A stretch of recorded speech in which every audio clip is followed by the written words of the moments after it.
about to set you free. Yeah. Alright, let's do this. Alhamdulillah, la haula wala quwata illa billah. Yang saya hormati pimpinan wilayah Aisyah Jawa Tengah beserta jajarannya yang tidak saya sebutkan satu persatu karena efisiensi waktu. Yang saya banggakan seluruh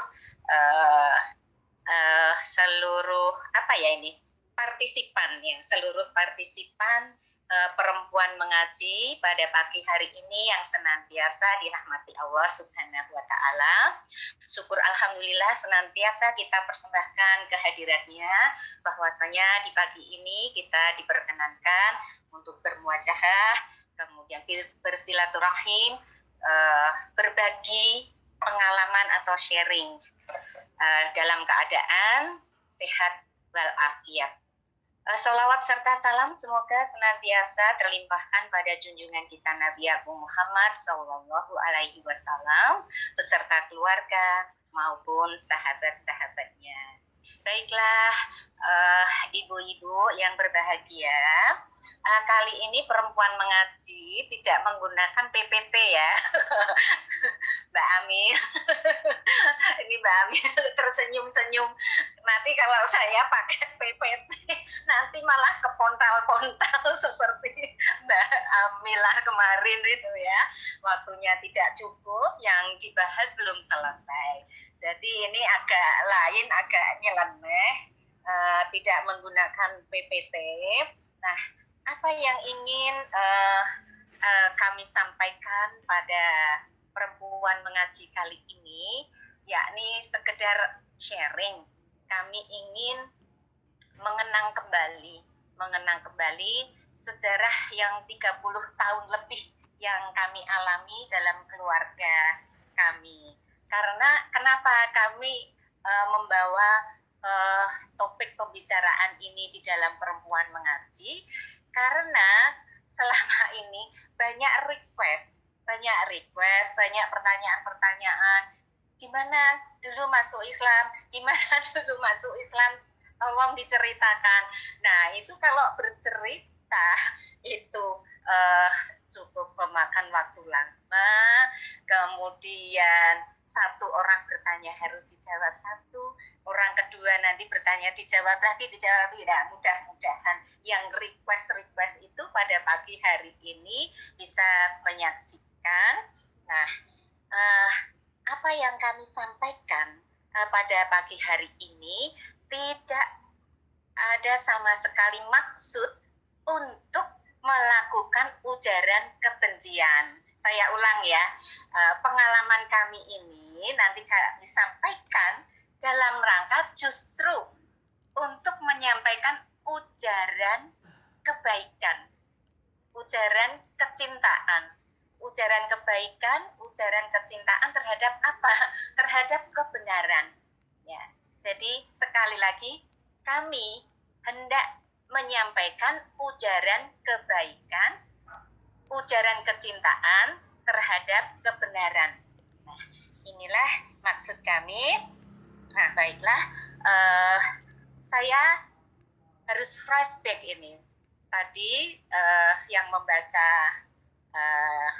Kalam Ilahi itu adik saya yang nomor 4. Nomor 4, kami 4 bersaudara. Saya sulung dan tadi Yusepin panggilannya Pipin itu nomor 4. Nah, saya ingin cerita flashback bagaimana kami mengenal Islam. Sebelumnya ini harus mundur ke belakang.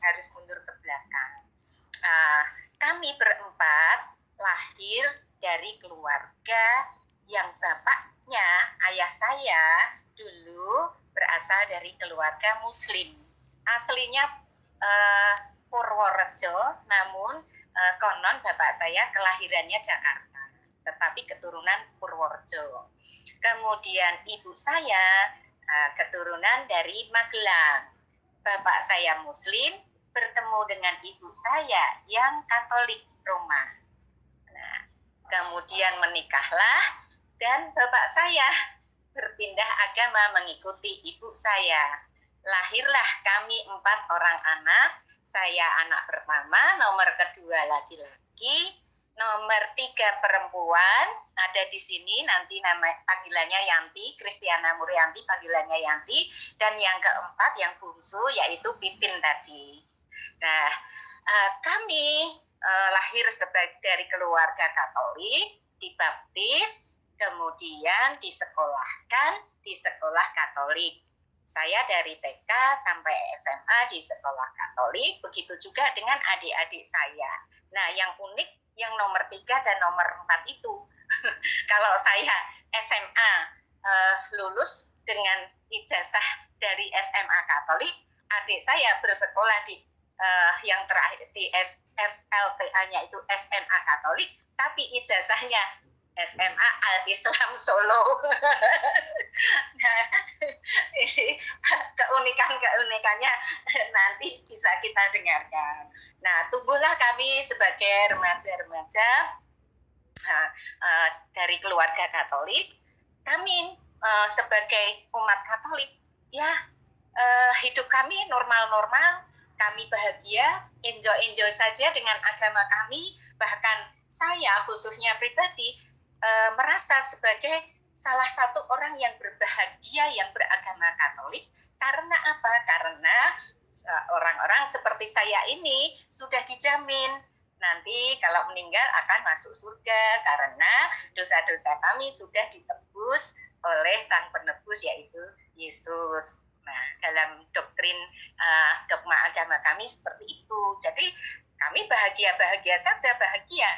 Namun apa yang kita yakini pada waktu itu ternyata di waktu yang kemudian menjadi bukan keyakinan yang patut dipertahankan. Semua ini karena kehendak Allah semata. Yang kami tidak pernah membayangkan bahwa kami akan memeluk Islam. Ternyata Allah menghendaki bahwa kami diberi hadiah yang tidak ternilai harganya oleh Allah, yaitu hidayah Islam. Nah, mungkin ibu-ibu bertanya-tanya, kapan saya mengenal Islam? Kalau sejak kecil sampai dengan SMA, ya kenal Islam. Tetapi Islam yang kami kenal dulu itu Islam yang memiliki label atau stigma yang negatif. Islam itu identik dengan keterbelakangan, identik dengan kebodohan, identik dengan kemiskinan, identik dengan ketidakbersihan. Padahal ajarannya kan mengajarkan semua baik-baik, ya, kebersihan itu sebagian dari iman. Tapi yang ditanamkan di benak kami yang negatif. Kemudian Islam itu identik dengan kekerasan, dengan kekejaman dan sebagainya.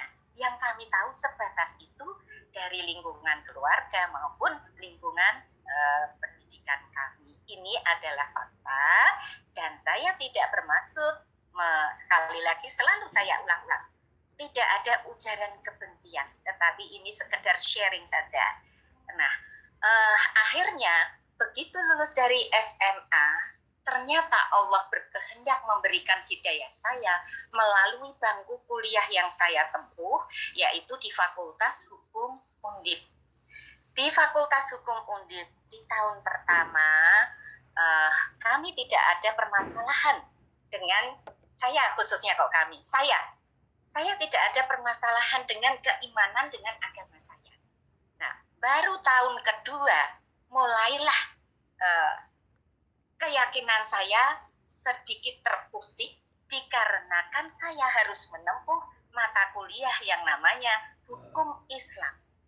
Hukum Islam ini tidak terbayangkan oleh saya di mana saya harus belajar. Nah, melalui diktat mata kuliah hukum Islam yang disusun oleh almarhum dosen saya, Bapak Mawardi Muzamil, saya mulai mengenal satu ayat yang tadi dibaca oleh adik saya. Makanya saya minta kepada adik saya, Pin baca ya Pin, Ali Imran 19. Karena itu adalah ayat yang pertama yang saya baca melalui diktat kuliah. Nah, Inna dina indallahil Islam. Sesungguhnya agama yang diterima di sisi Allah hanyalah Islam. Mak, jelek saya. Mak, jelek ayat itu. Kalau begitu, ya, agama saya peluk ini tidak diterima olehnya. Pikiran saya seperti itu. Kalau agama saya tidak diterima, nah, kira-kira letak tidak diterimanya agama saya oleh Allah itu di mana? Di mana? Ini mulai mengusik hati saya. Nah, kemudian saya menemukan lagi ayat-ayat yang berikutnya. Namun ayat yang tidak terlupakan yaitu Ali Imran 19. Mulailah saya membuka lembaran-lembaran kitab suci yang menjadi kitab kami pada waktu itu, yaitu Bible. Kalau kita menerjemahkannya Injil. Walaupun Injil yang sekarang ini tidak persis sama dengan Injil yang dirisalahkan atau yang diwahyukan kepada Nabi Isa. Apakah Injil yang sekarang itu tidak sama semuanya dengan ajaran Muhammad gitu? Ada yang sama, ada yang tidak. Makanya Rasulullah memberikan patokan. Selagi itu isinya sama kita imani, namun bila mana ada isi yang bertolak belakang dengan Al-Quran, maka kita tolak. Ini adalah patokan, pedoman. Nah, lembar demi lembar saya buka.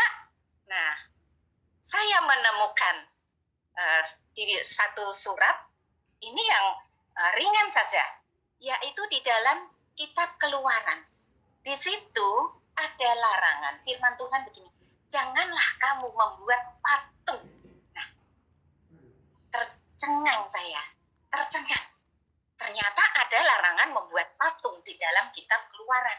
Dan itu tidak hanya di kitab itu, nanti di dalam Ulangan juga ada lagi di surat-surat yang lainnya.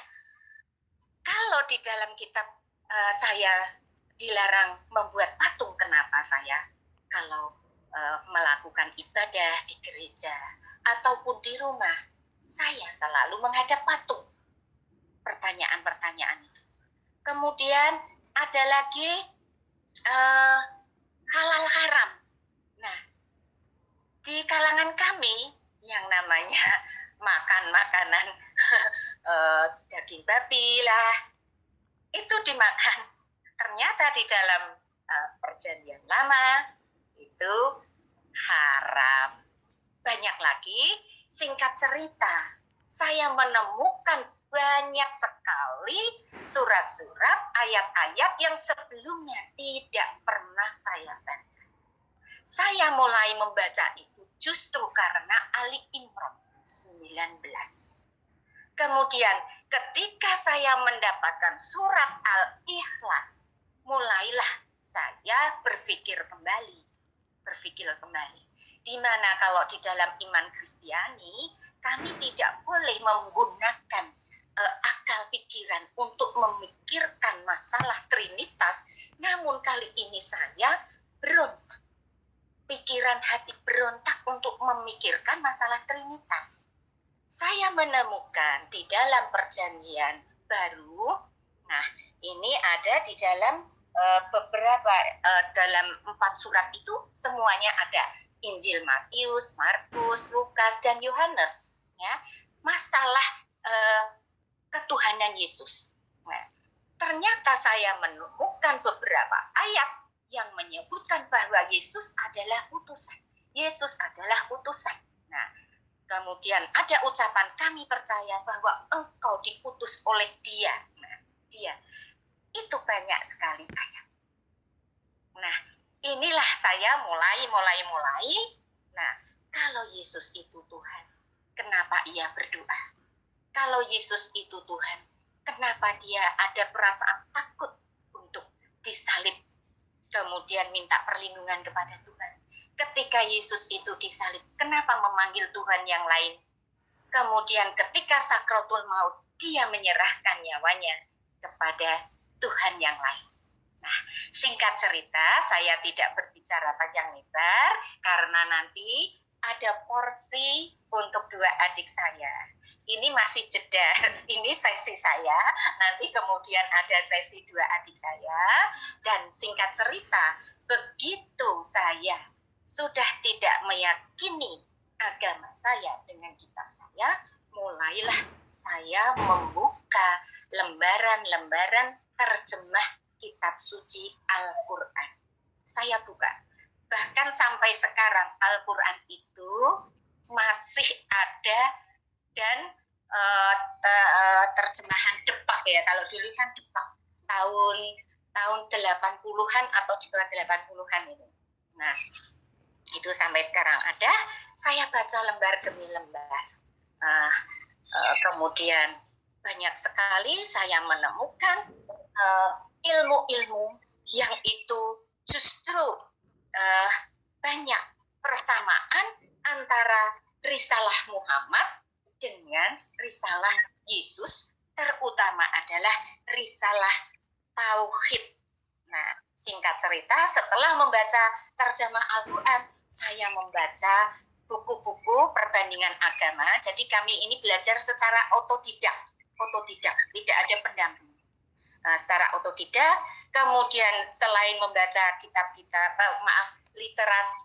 literatur perbandingan agama, kemudian banyak membaca hadis-hadis, saya menemukan satu hadis yang berbunyi balighu anni walau ayat.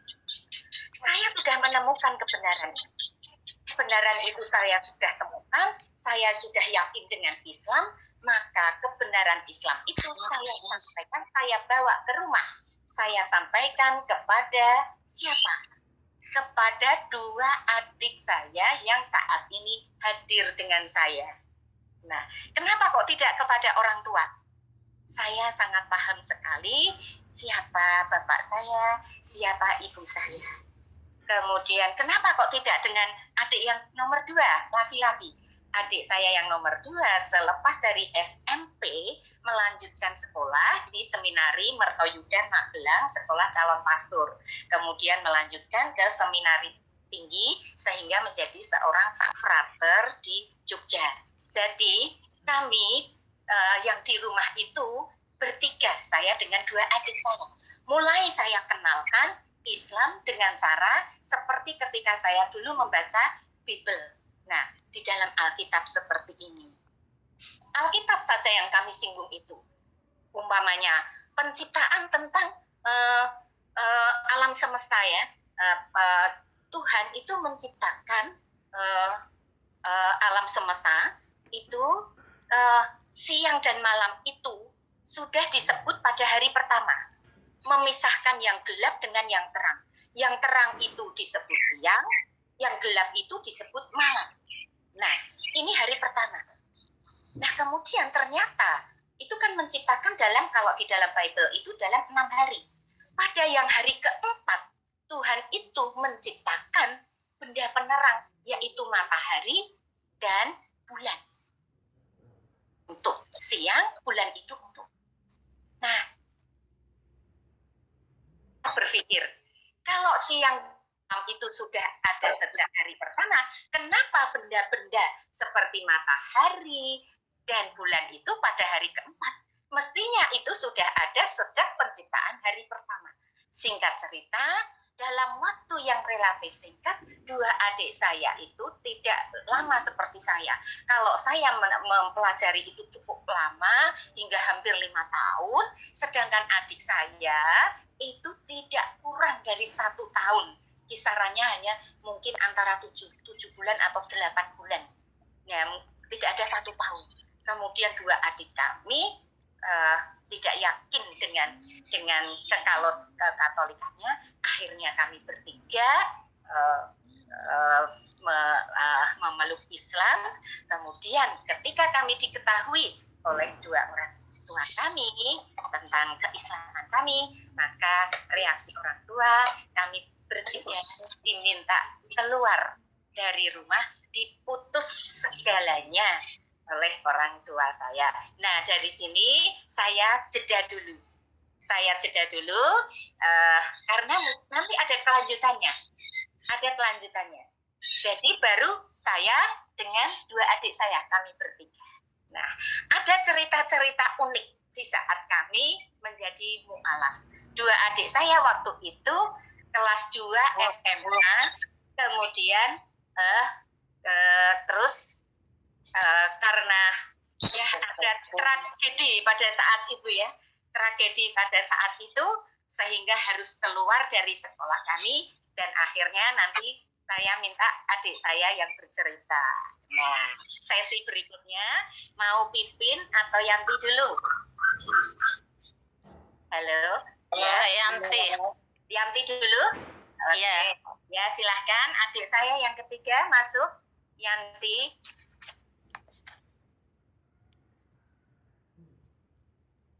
Halo, Yanti.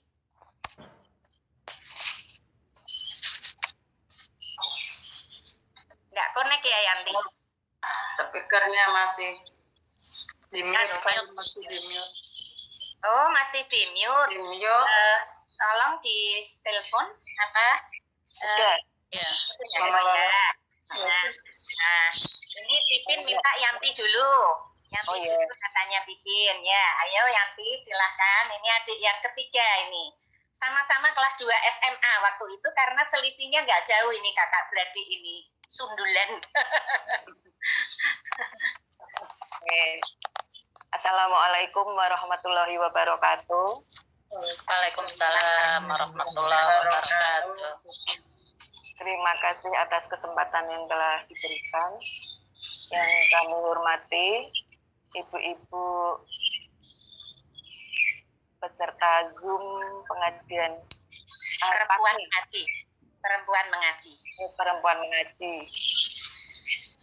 Saya akan sharing atau berbagi cerita pada waktu tahun 1988 ketika itu saya dan adik saya masih kelas 2 di SMA TD Sapiense. Ketika itu bulan Desember tahun 88, hari dan tanggalnya lupa tapi hari sekolah. Saya dan adik pulang sekolah waktu itu berencana untuk mengucapkan 2 kalimat syahadat ke kantor Depak di Jalan Dr. Cipto.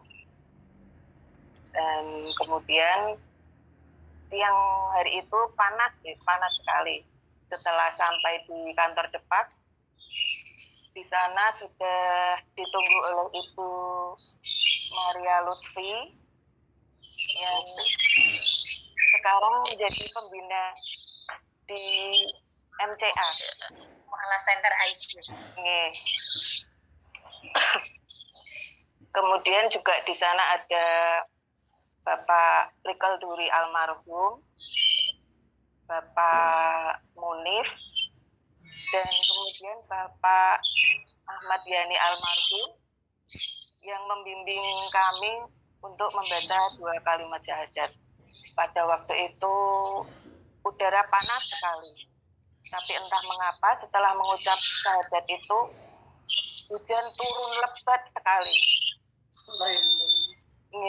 Seolah mengutarakan tanda bahwa Allah itu ridho atas apa yang terjadi hari itu. Dan setelah bersyahadat, kami pun singgah ke kantin yang di situ sudah berkumpul bapak-bapak dari kantor Depak setempat. Saya dan adik saya yang masih berseragam sedet itu putih, atasan dan bawah kotak-kotak merah, itu seragam dari sedet. Yang waktu itu disebut SMA Kanisius Sapiense. Itu seragam kami kelihatan sangat menyolok, penampilan kami saat itu. Mungkin bapak-bapak di kantor itu mungkin bertanya-tanya, ini anak lain.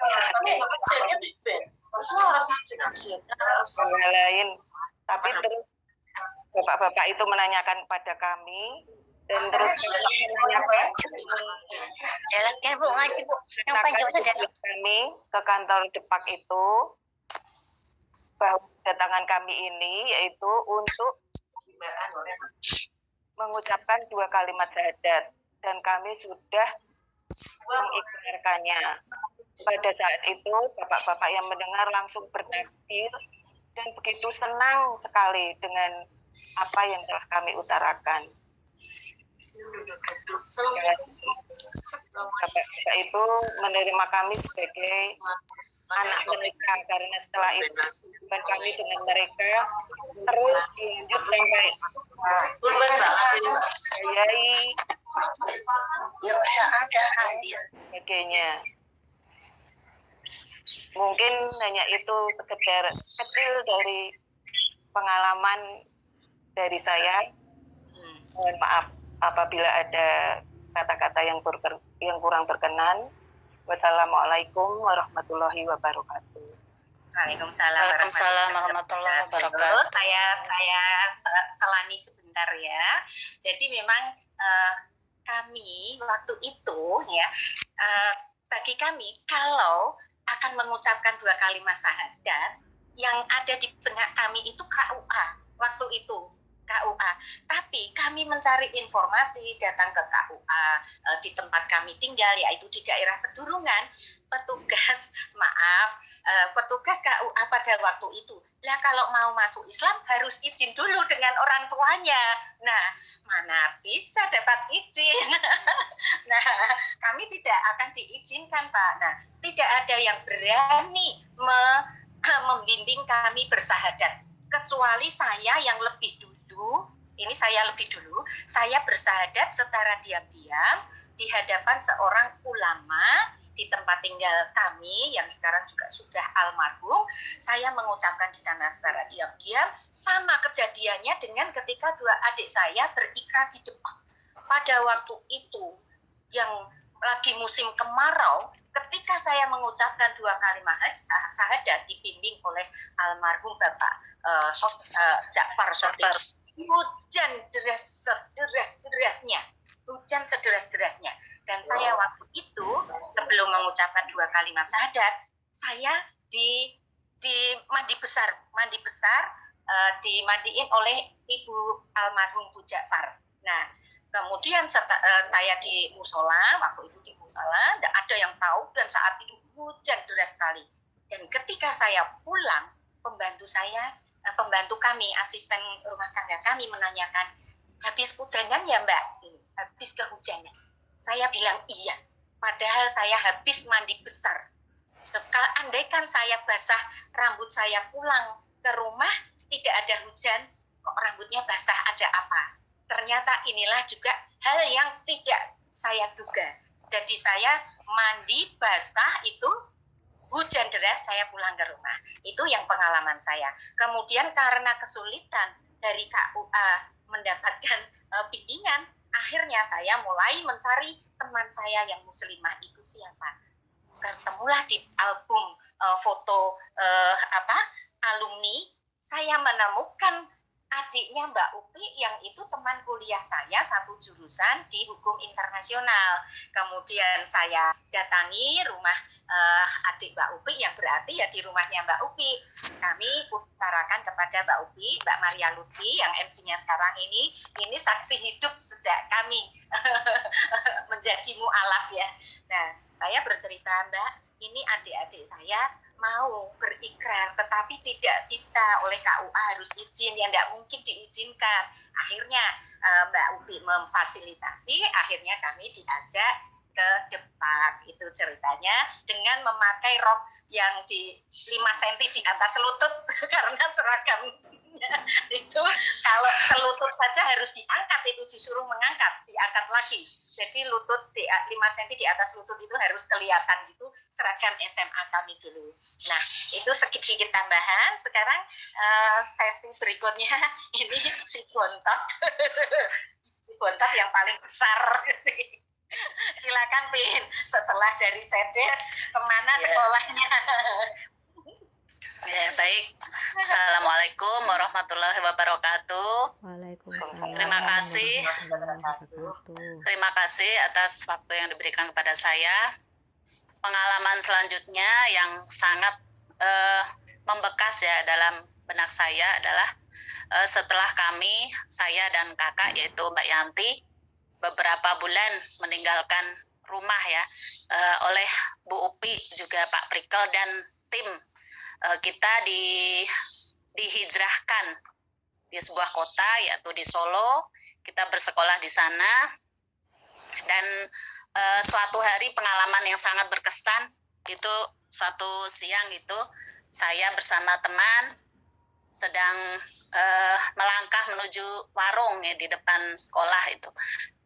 Saya melihat di situ banyak orang. Namun tatapan saya yang paling sangat membuat saya kaget adalah di situ ternyata ada bapak saya. Jadi setelah beberapa bulan ya, belum sampai 1 tahun itu, mungkin ada kerinduan dalam benak saya. Kemungkinan itu mungkin bapak saya tiba-tiba datang atau gimana. Namun saya tidak berani untuk menyapa gitu. Namun di luar dugaan saya, ternyata bapak saya itu menyapa, tapi bukan menyapa saya, tapi menyapa teman saya sambil dia bertanya. Jadi Mbak katanya, itu kenal nggak dengan yang namanya Yosepin? Dia dari Semarang gitu. Nah, sampai di situ, kemudian kata teman saya, Pin, itu kok nanyain kamu, emang kamu kenal siapa? Gitu.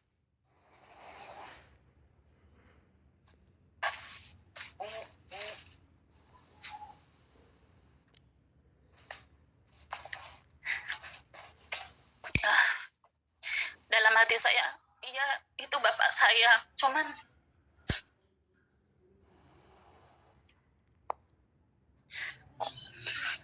mungkin karena penampilan saya yang pakai jilbab.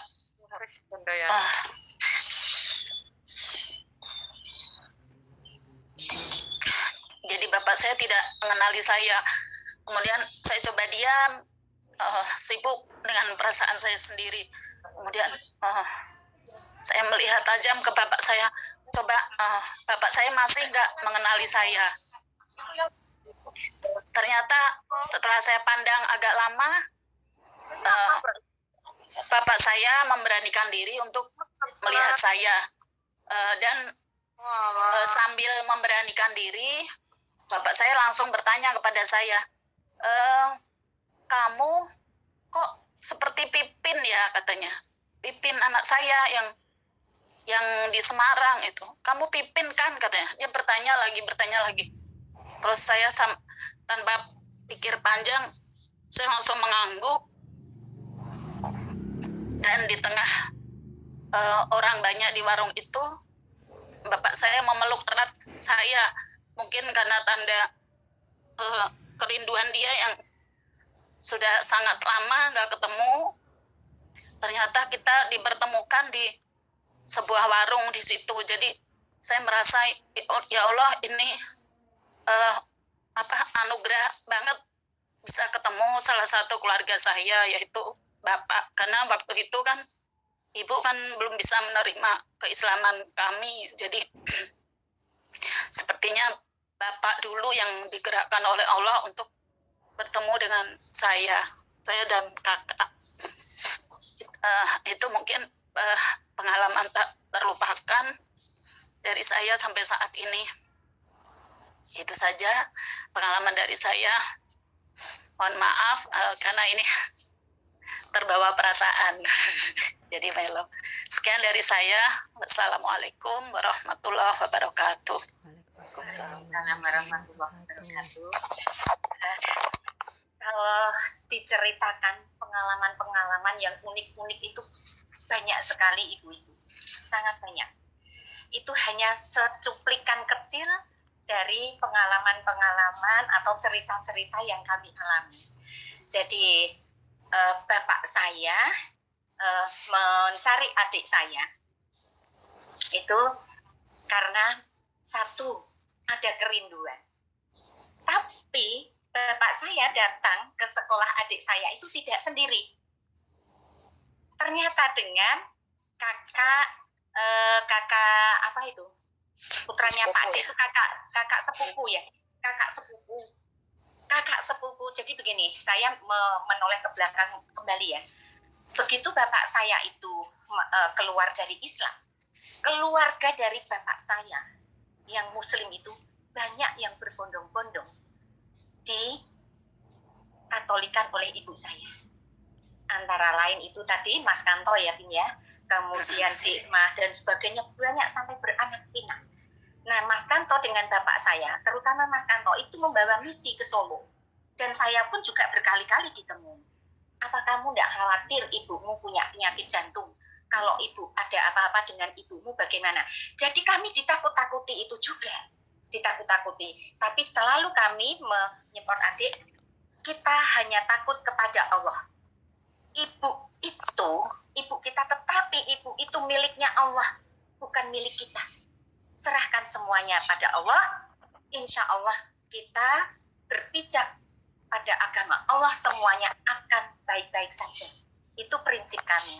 Nah, ibu-ibu, singkat ceritanya seperti itu yang kami alami, itu tadi cerita. Nah, cerita ini belum berhenti, masih ada waktu ya, belum berhenti. Karena kami baru bercerita. 3 orang kami, saya dengan 2 adik saya yang mendapatkan. Nah, saya akan lanjutkan dengan perjalanan berikutnya, yaitu setelah kami menikah. Ini langsung lompat ya, ibaratnya skip gitu ya, kalau iklan itu skip. Nah, saya menikah, 2 adik saya menikah. Nah, rumah begitu sepi, tidak ada yang menemani orang tua saya. Nah, di hari tuanya ibu saya, tapi meskipun kami tidak lagi seiman dengan orang tua kami, bukan berarti kami memutuskan hubungan. Itu masa lalu, kami diminta pergi dari rumah. Namun kami ingin menampilkan sosok Islam yang indah, di mana bahwa Islam itu mengajarkan cinta kasih yang tidak kalah indahnya dengan ajaran cinta kasih mereka yang selalu menjadi slogan. Nah, kalau kami dulu tidak pernah diajarkan untuk cium tangan kepada orang tua, begitu kami menjadi muslimah, kami harus menunjukkan bagaimana bakti secara zahir. Bakti secara zahir itu dengan kita mencium tangan orang tua. Kami sering silaturahim, terutama saya yang tidak bisa diterima itu selalu kami kunjungi terus. Dan akhirnya ketika orang tua sudah di usia senja, ternyata orang tua pun tidak ikut pada adik saya yang laki-laki. Nah, orang tua saya hidup bersama adik saya, terutama ini yang bontot ini. Yang bontot ini yang sekarang tinggalnya di Bekasi, Ibu. Pipin ini tinggalnya di Bekasi. Orang tua saya tinggal di Bekasi. Bagaimana dengan adik laki-laki saya? Adik laki-laki saya keluar dari pastor.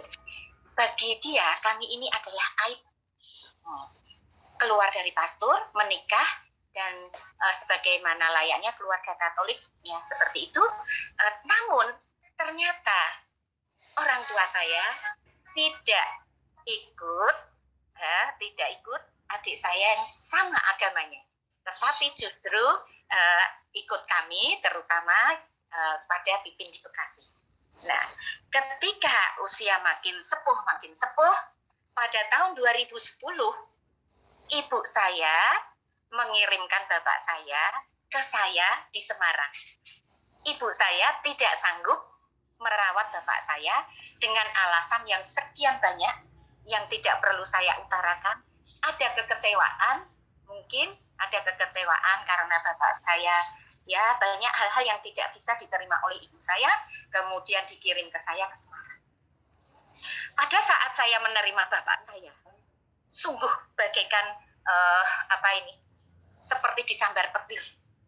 Saya diberi bapak yang terbayang di dalam benak saya itu otomatis terlintas begitu saja, tidak direncanakan. Terbayang bagaimana sikap bapak saya terhadap saya, bagaimana kekerasannya, baik kekerasan fisik, kekerasan verbal, dan sebagainya itu terlintas semua di depan mata saya. Berlinang air mata saya begitu bapak saya dikirim ke Semarang. Namun setelah emosi saya kuasai, langsung saya istighfar kepada Allah, saya mohon ampun, kemudian saya mengucap, ya Allah, jika ini takdir-Mu yang harus hamba jalani, mohon berilah saya hati yang ikhlas untuk merawat bapak saya. Bismillah, saya terima bapak saya. Dan ternyata Allah mempunyai skenario yang begitu rapi, begitu detail. 2 tahun bapak saya tinggal bersama saya. Selama 2 tahun itu bapak selalu mengucapkan kalimat tauhid, syahadat, istighfar, kalimat-kalimat tauhid hingga ajal menjemput pada tahun 2012. Nah, inilah skenario Allah.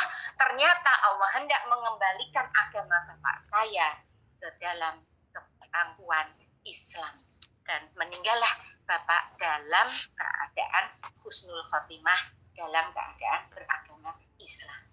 Nah, tidak berhenti sampai di sini, ini skip lagi 6 tahun kemudian, ya.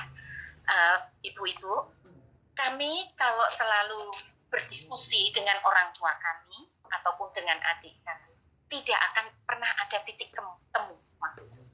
Nah, apalagi dengan ibu saya yang begitu kuat, kami tidak bisa berdiskusi dengan baik pun tidak bisa. Nah, maka upaya kami hanyalah doa yang saya panjatkan kepada Allah agar ibu saya dalam keadaan yang bagaimanapun atau di detik-detik akhir hidupnya, mohon Engkau punya hak, Engkau punya kuasa, ya Allah, berikanlah hidayah untuk ibu saya. Untuk ibu saya. Betullah Ibu, pada tahun 2018 ini cerita mendekati akhir ya. Sudah hampir 5 menit lagi. Ketika ibu saya sakit, nah, kami selalu mendengarkan murotal di telinganya. Bahkan ketika berada di ruang masih sadar, ibu saya tuntun.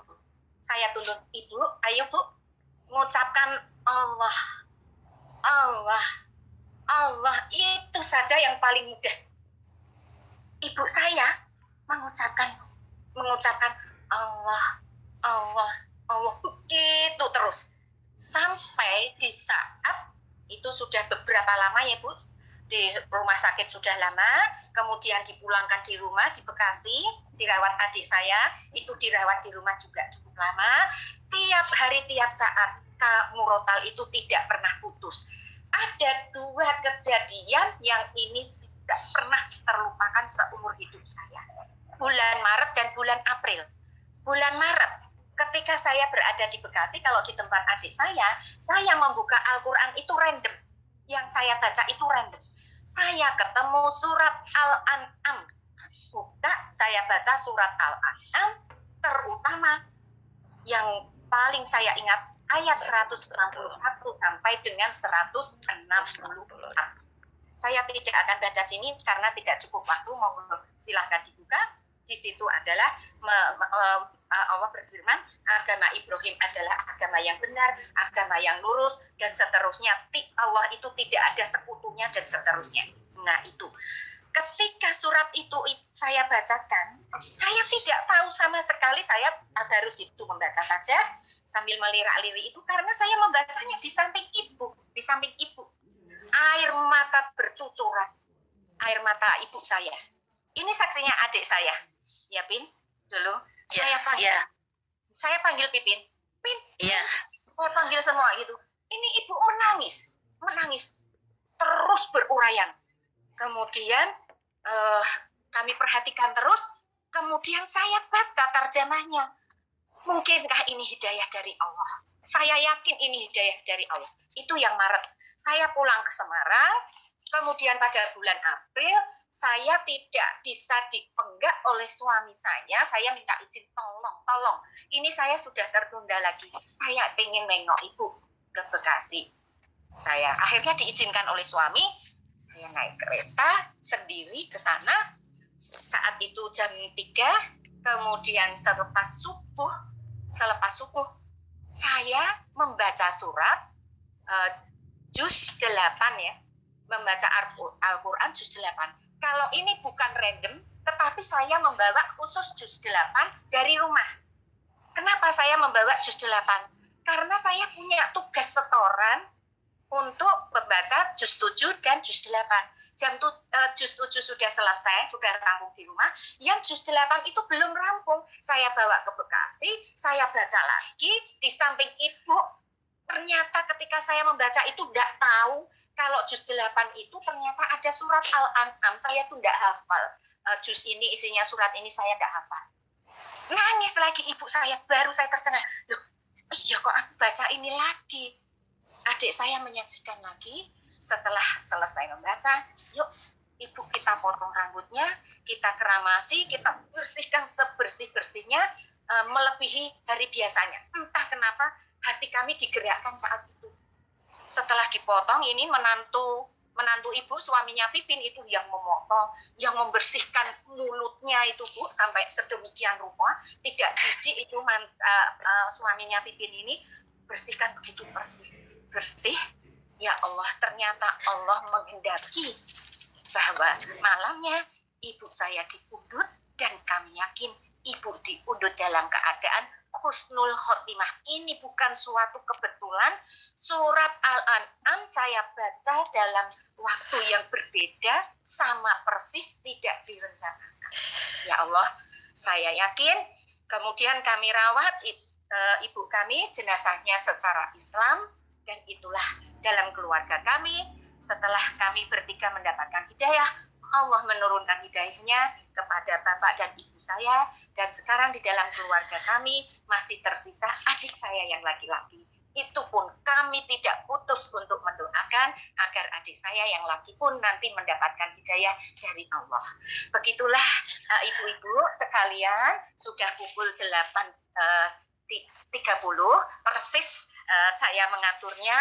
Sekali lagi saya berharap dengan apa yang saya sampaikan ini, mari kita yang belum yakin dengan Islam, barangkali ada yang mengikuti Zoom ini, belum yakin akan kebenaran Islam, yakinlah bahwa Islam itu agama yang benar, agama yang diridhoi oleh Allah. Oleh karena itu dengan hidayah insya Allah kita akan selalu berpikir benar, berucap benar, bertindak benar, dan insya Allah menjadi orang benar di dalam Islam. Sekian yang bisa kami sampaikan. Mohon maaf bila mana ada kekhilafan maupun tutur kata yang kurang berkenan. Billahi taufiq wal hidayah. Assalamualaikum warahmatullahi wabarakatuh. Waalaikumsalam warahmatullahi wabarakatuh.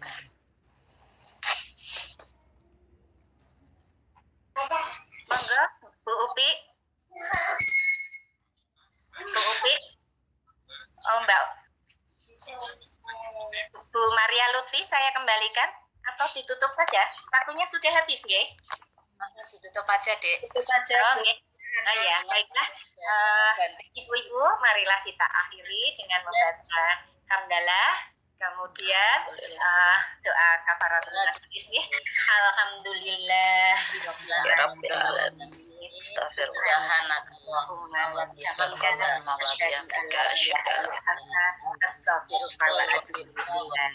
Sekali lagi, assalamualaikum warahmatullahi wabarakatuh. Waalaikumsalam warahmatullahi wabarakatuh. Maria Rana,